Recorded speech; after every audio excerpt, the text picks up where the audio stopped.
Good evening, सत श्री अकाल, नमस्कार। ये वीडियो मैंने हिंदी भाषा में बनाई है। इसका टाइटल है कि भारत से आने वाले कनाडा के अंदर जो इलेक्ट्रिशियन है, जिन्होंने 2 साल की ITI की होती है या 3 साल का डिप्लोमा किया होता है, वो कनाडा में आकर किस टाइप का काम करते हैं। देखो, कनाडा के अंदर 10 स्टेटें हैं, जिसको अक्सर हम लोग प्रोविंस कह देते हैं। कुछ स्टेटों के अंदर ये रेगुलेटेड ट्रेड है, जिसके लिए आपको यहाँ एग्ज़ाम देना पड़ता है। कुछ के अंदर इसकी ज़रूरत नहीं होती है। तो कनाडा के अंदर 2 टाइप के मकान होते हैं। एक तो वो मकान होता है जो सिंपली लकड़ी का बना होता है। दूसरा वो मकान होता है जो टावर टाइप, जैसे आप चंडीगढ़ या दिल्ली या बम्बे में देखते हो कि ऊंची ऊंची इमारतें होती हैं जो 40 से 70 मंजिल इमारतें होती हैं। उनके अंदर हर फ्लोर के अंदर 5 से लेकर 10 या 11 घर होते हैं, जिनको स्वीट कहा जाता है।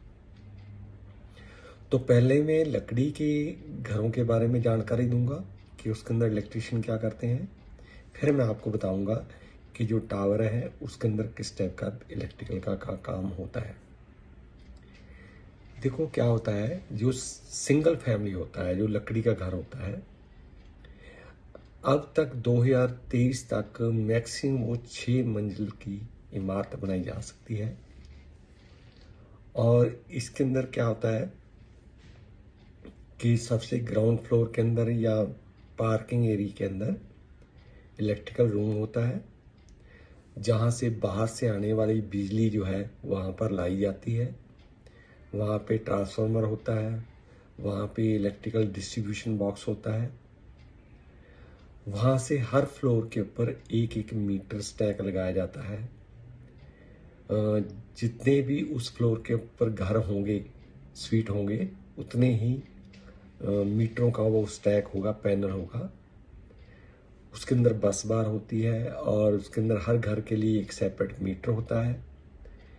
फिर उस मीटर स्टैक से हर घर को एक स्पेशल केबल जाती है विदाउट एनी ज्वाइंट। ये काम पैसेज की छत के अंदर से किया जाता है, ताकि वो जो कॉमन एरिया है वो किसी को डिस्टर्ब ना करना पड़े। यदि आपको कुछ काम करना पड़ेगा तो आप उसके अंदर कॉमन एरिया के अंदर काम कर सकते हो। फिर हर घर के अंदर एक एक इलेक्ट्रिकल का पैनल लगता है, जिसकी समर्था निर्भर करती है कि उस घर के अंदर टोटल पॉइंट कितने हैं, कितने 3 पोल ब्रेकर है, कितने 2 पोल ब्रेकर हैं, कितने सिंगल पोल ब्रेकर हैं। फिर उस पैनल से हर इलेक्ट्रिक लोड को डिपेंडिंग अपॉन के उसकी लोड कैपेसिटी कितनी है, उतने बड़े साइज की तार डाली जाती है, जो अक्सर लकड़ी के घरों के अंदर जो वर्टिकल मेंबर होते हैं लकड़ी के, उसके अंदर होल करके खींची जाती है और मैक्सिमम 3 तारें उसके अंदर खींची जा सकती हैं। और आखिर में उसको ग्राउंड से कनेक्ट किया जाता है। तो इलेक्ट्रिशियन क्या करते हैं कि होल करने, उसके अंदर तारें खींचनी, प्लास्टिक के या लोहे के बक्से लगाने, लाइटें लगानी, पंखे लगाने, एग्जॉस्ट फैन लगाने, हॉट वाटर टैंक लगाना, इलेक्ट्रिक हीटर लगाना, ये काम सभी वो लोग करते हैं। और ये काम बड़े स्ट्रिक्ट कानून के मुताबिक किया जाता है, क्योंकि लकड़ी के घर को यदि आग लगे तो उसके अंदर जो पारिवारिक मेंबर हैं वो जल जाते हैं। इसलिए कनाडा में जो काम है इलेक्ट्रिकल का, वो कानून मुताबिक होता है। इंडिया की तरह उल्टा सीधा काम नहीं हो सकता है। दूसरा क्या होता है कि जो ऊंची ऊंची इमारतें होती हैं,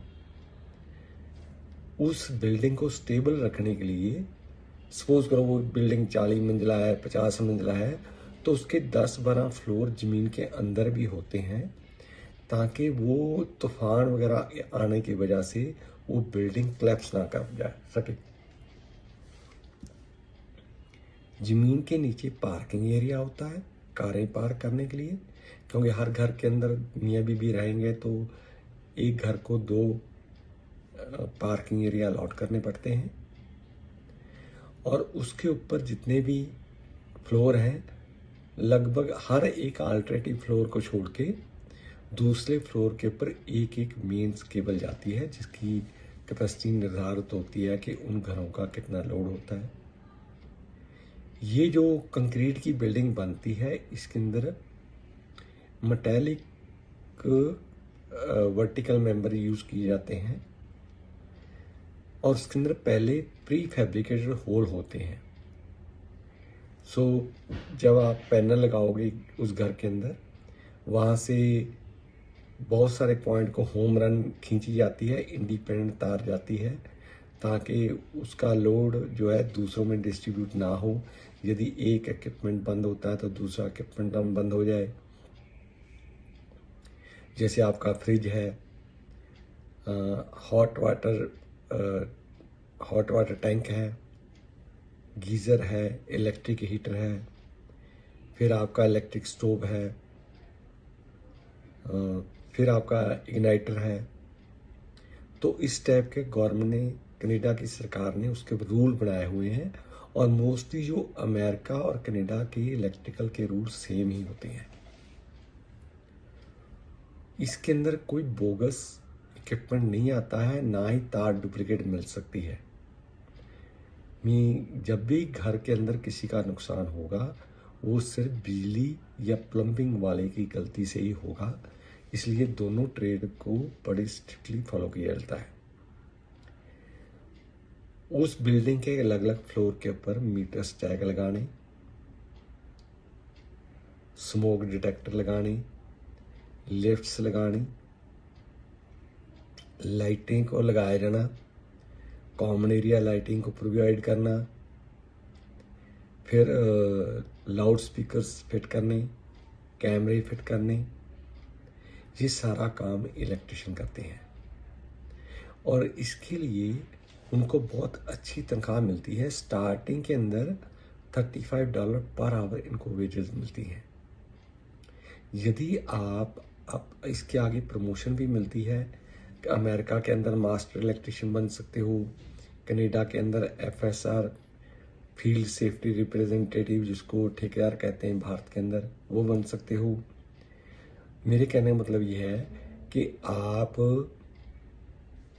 यदि कनाडा आना भी चाहते हो तो वहाँ से कुछ स्किल सीख के आइए, ताकि आपको कनाडा में पहुँचने के बाद अच्छी तनख्वाह मिल सके। जब आपको एक इलेक्ट्रिशियन को लगभग 1 साल का 70,000 कनेडियन डॉलर मिलता है, यदि वो 8 hour a day 5 days a week 52 weeks in year काम करता है। सैटरडे संडे वो अपना खुद का काम करते हैं या अपने घर का काम लुक आफ्टर करते हैं, तो वो अच्छे पैसे कमा सकते हैं, अच्छी इनकम होगी, अच्छा घर ले खरीद सकोगे, आपके बच्चे अच्छे स्कूल में पढ़ सकेंगे, उनका स्टैंडर्ड ऑफ लिविंग हाई होगा और आपको अच्छी लड़की शादी के लिए पसंद करेगी। यदि आपको और कोई जानकारी चाहिए, आप उपरोक्त दिए गए नंबरों के ऊपर दिन के टाइम पर भारत में संपर्क कर सकते हो। आपको हर जानकारी इंग्लिश, हिंदी, पंजाबी में फ्री में दी जाएगी। कोई गाइडेंस चाहिए, हम आपको गाइड कर सकते हैं। हेरा फेरी से बचिए। Thank you very much. Stay connected with us.